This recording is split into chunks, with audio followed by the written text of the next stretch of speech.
الگ ہے تراویح روزوں کی شان، مزہ سحری افطاری کا کب کہاں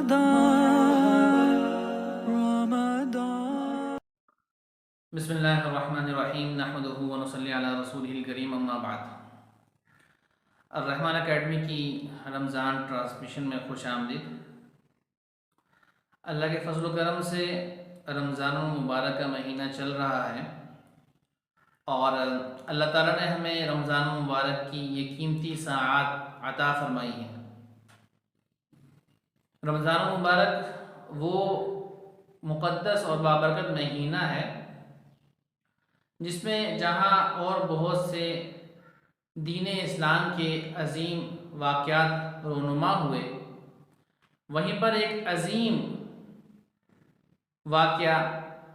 فتح مکہ کا بھی ہے۔ یہ رمضان المبارک کا بابرکت مہینہ تھا جس میں اللہ تعالیٰ نے نبی کریم صلی اللہ علیہ وسلم کے ہاتھوں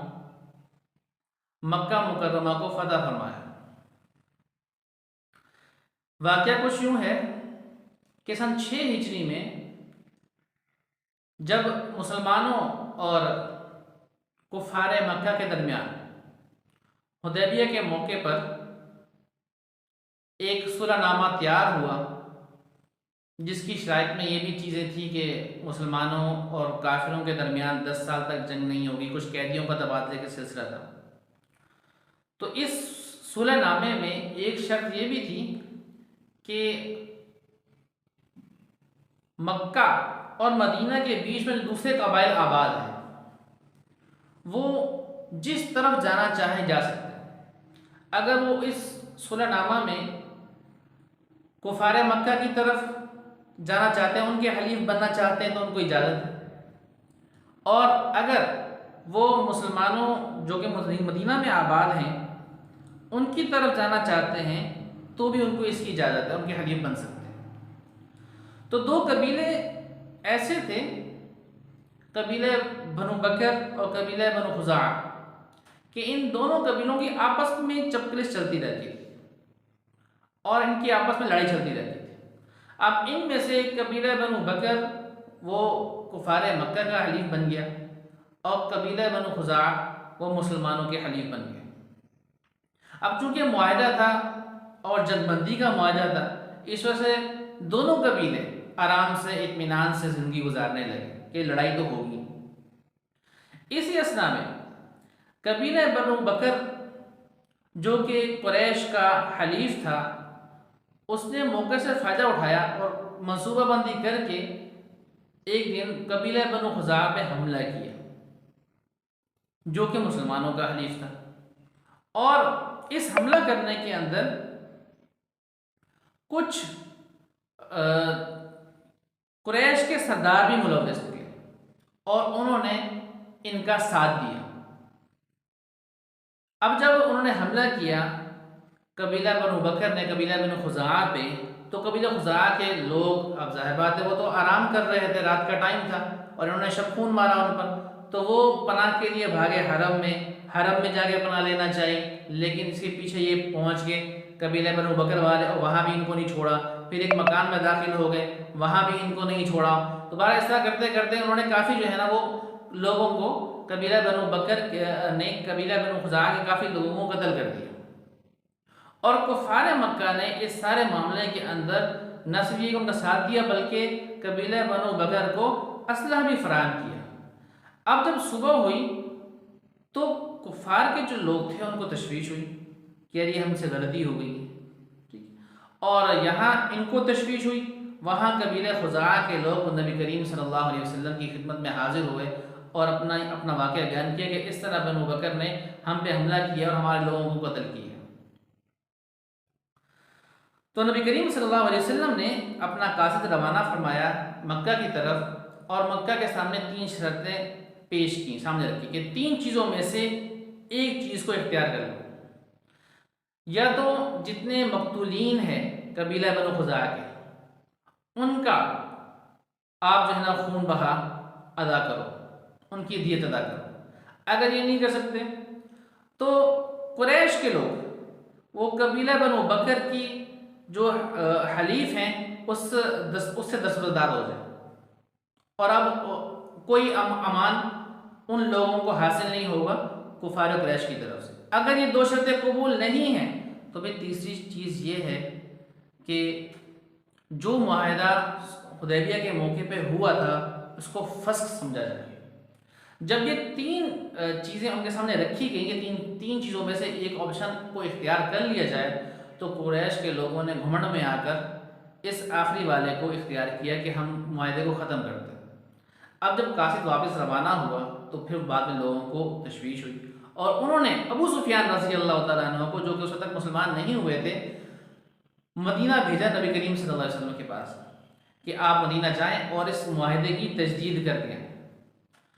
ابو سفیان رضی اللہ تعالیٰ عنہ وہاں سے روانہ ہوئے۔ جب مدینہ پہنچے تو پہلے اپنی بیٹی، جو کہ نبی کریم صلی اللہ علیہ وسلم کی زوجہ مطہرہ اور امہات المؤمنین میں سے حضرت ام حبیبہ رضی اللہ تعالیٰ عنہ، ان کے گھر تشریف لے گئے اپنی بیٹی سے ملنے کے لیے۔ تو جب ان کے گھر پہنچے تو بیٹھنے لگے تو ام حبیبہ رضی اللہ تعالیٰ عنہ نے بستر وہاں سے ہٹا دیا تاکہ بستر پہ نہ بیٹھ سکے۔ تو ابو سفیان رضی اللہ تعالیٰ عنہ نے پوچھا کہ کیا یہ بستر اس لائق نہیں ہے کہ میں اس پہ بیٹھ سکوں، یا میں اس لائق نہیں ہوں کہ میں اس پر بیٹھوں؟ یہ بستر زیادہ قیمتی ہے یا میں زیادہ قیمتی ہوں؟ تو ام حبیبہ رضی اللہ تعالیٰ عنہ نے ارشاد فرمایا کہ یہ بستر زیادہ قیمتی ہے، آپ اس لائق نہیں ہیں کہ اس پر بیٹھ سکیں، یہ نبی کریم صلی اللہ علیہ وسلم کا بستر، اور آپ اس طرح جو ہے وہ کفر کی ایک خرابی میں مبتلا ہے۔ جب تک یہ کفر کی خرابی میں مبتلا ہیں آپ اس بستر کے لائق نہیں۔ بہرحال وہاں سے ملاقات کرنے کے بعد حضرت ابو سفیان رضی اللہ تعالیٰ عنہ نبی کریم صلی اللہ علیہ وسلم کی خدمت میں حاضر ہوئے اور عرض کیا کہ میں معاہدے کی تجدید کے لیے آیا، لیکن نبی کریم صلی اللہ علیہ وسلم نے کوئی جواب نہیں دیا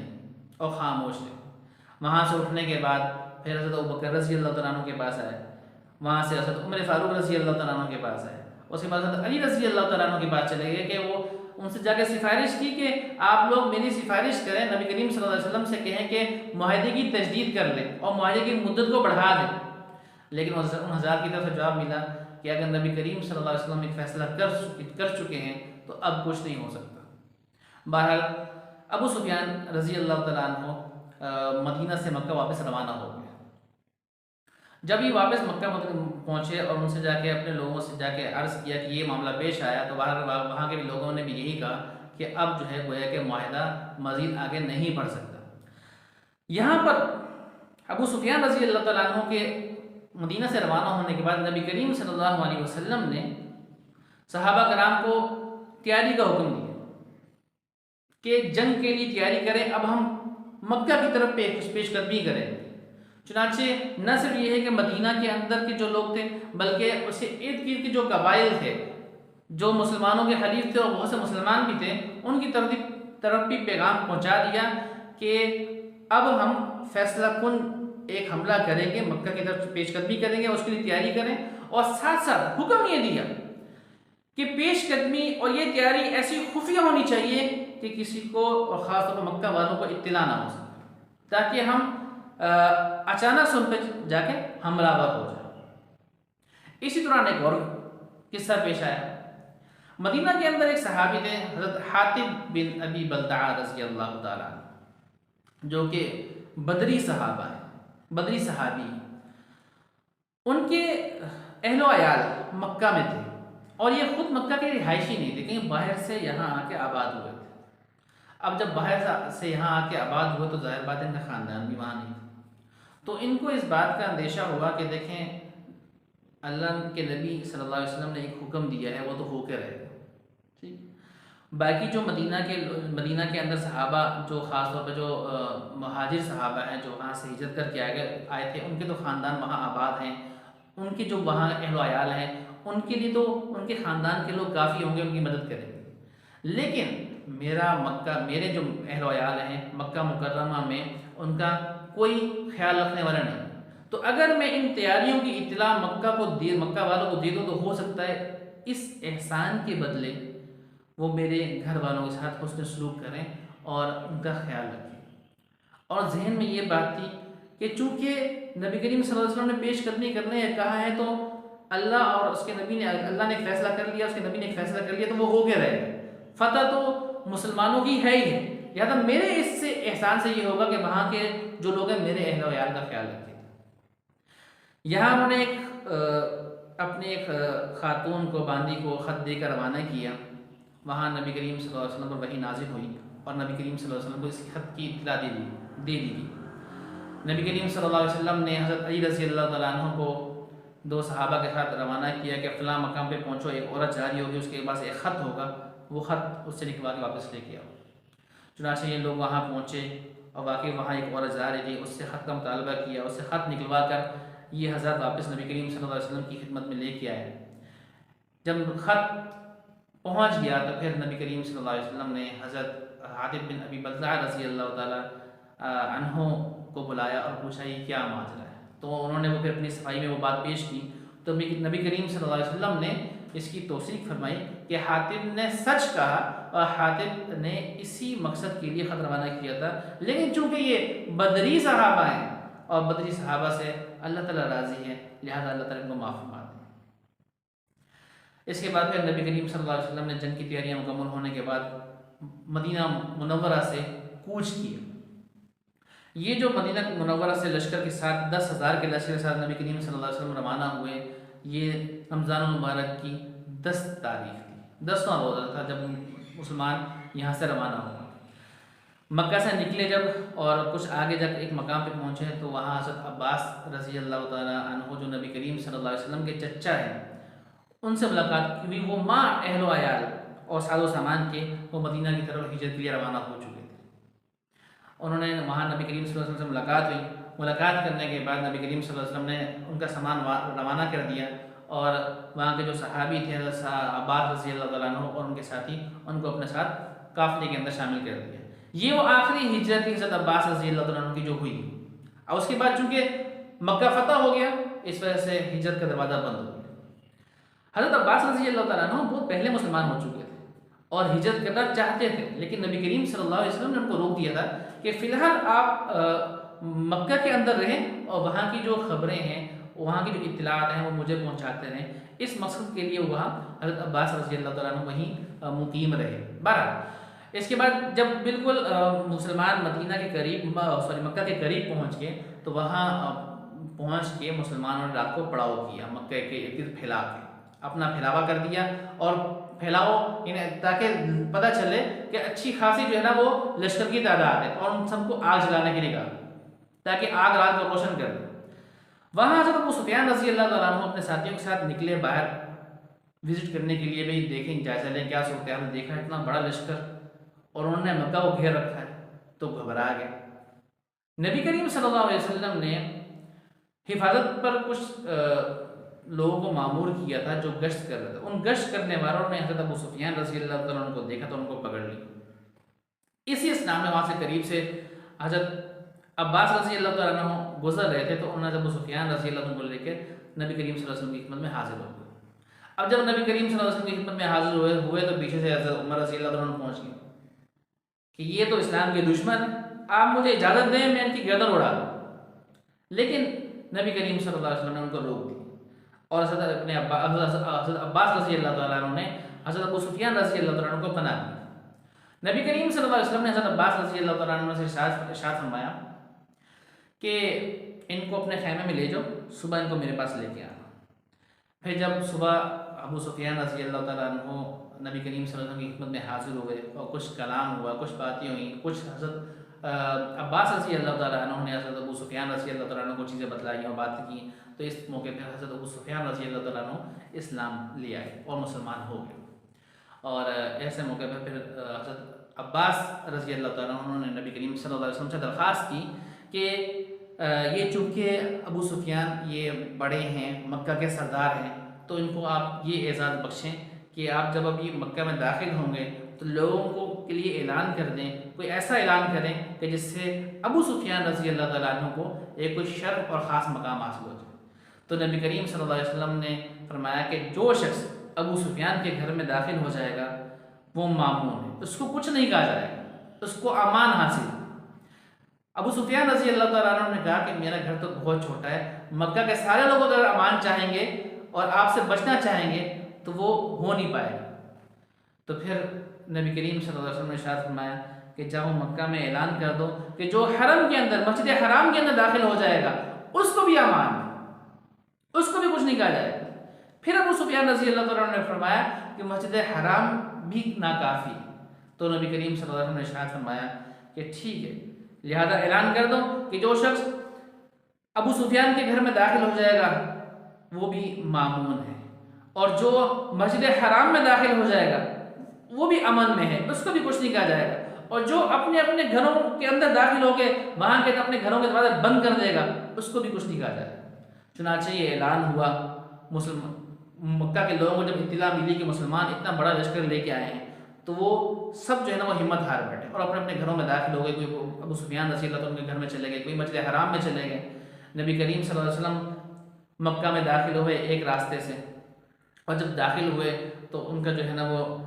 چہرہ مبارک جھکا ہوا، عاجزی کی اور انکساری کی وجہ سے۔ یہ ایک عظیم سبق ہے مسلمانوں کے لیے کہ اگر کوئی علاقہ، کوئی جگہ فتح کی ہے تو اس موقع پہ کوئی تکبر نہیں ہونا چاہیے، کوئی بڑائی نہیں ہونی چاہیے، بلکہ انسان کا کام ہے عاجزی اختیار کرنا، کیونکہ بڑائی اللہ کے لائق ہے، اور اگر کوئی علاقہ، کوئی جگہ فتح ہوئی ہے تو محض اللہ کا فضل و کرم۔ مکہ کے دوسری طرف سے حضرت خالد بن ولید رضی اللہ تعالیٰ عنہ داخل ہوئے، وہاں سے کچھ لوگوں نے جو ہے نا وہ حضرت خالد بن ولید رضی اللہ عنہ نے حملہ کیا، اور پھر وہاں تھوڑی بہت لڑائی ہوئی، لیکن چونکہ وہ بہت تھوڑے تھے، حضرت خالد بن ولید رضی اللہ عنہ کا جو لشکر تھا وہ زیادہ تھا، تو لہذا وہ ٹک نہیں سکے، اور کچھ لوگ، 2-3 مسلمان بھی شہید ہوئے، کچھ کفار کے لوگ مارے گئے اور باقی لوگ بھاگ گئے۔ اس کے علاوہ اور کوئی قتل و قتال نہیں ہوا۔ واحد یہ موقع تھا کہ مسجد حرام کے اندر، مکہ کے اندر قتل و قتال کو عارضی طور پر اللہ تعالیٰ کی طرف سے حلال کر دیا گیا۔ نبی کریم صلی اللہ علیہ وسلم مکہ میں داخل ہوئے، سیدھا حضرت ام ہانی رضی اللہ تعالیٰ عنہ کے گھر میں تشریف لے گئے، غسل فرمایا، 8 رکعت نماز پڑھی، اس کے بعد پھر وہاں سے جو ہے نا شیخ ابی طالب چلے گئے، اس کے بعد پھر مکہ مکرمہ میں اور مسجد حرام میں داخل ہوئے۔ مسجد میں حرام میں داخل ہونے کے بعد خانہ کعبہ کی چابیاں منگوائی، خانہ کعبہ کے اندر ان لوگوں نے مختلف تصویریں اور بنا رکھی تھی، لگا رکھی تھی، ان کو ختم کروایا۔ پھر نبی کریم صلی اللہ علیہ وسلم خانہ کعبہ کے اندر داخل ہوئے، اور وہاں سے جب باہر نکلے تو کفار کے جو لوگ تھے، مکہ کے جو لوگ تھے، وہ سارے جمع تھے کہ آج پتہ نہیں ہمارے بارے میں کیا اعلان ہونے والا ہے۔ نبی کریم صلی اللہ علیہ وسلم نے سب کی طرف نظر دوڑائی اور کہا، جاؤ، اللہ کے تم سب کو معاف کیا، آج تم سب کو آزادی حاصل ہے، تم سب کے لیے عام معافی۔ تو نبی کریم صلی اللہ علیہ وسلم نے سب کو معاف فرما دیا، اور یہ جب یہ رمضان مبارک کی 20 تاریخ تھی جب یہ واقعہ ہوا، اور نبی کریم صلی اللہ علیہ وسلم کو اللہ تعالیٰ نے مکہ فتح فرمایا۔ اللہ تعالیٰ ہمیں نبی کریم صلی اللہ علیہ وسلم کی سیرت پر عمل کرنے والا بنائے۔ اللہ تعالیٰ ہمیں بھی جو ہے اس رمضان مبارک کی برکت سے ہمیں خوب نیک اعمال کرنے والا بنائے، اور ہماری دعا ہے کہ اللہ تعالیٰ اس خاص ماہ مبارک کی برکت سے اللہ تعالیٰ ہمارے فلسطینی بھائیوں کی مدد فرمائے،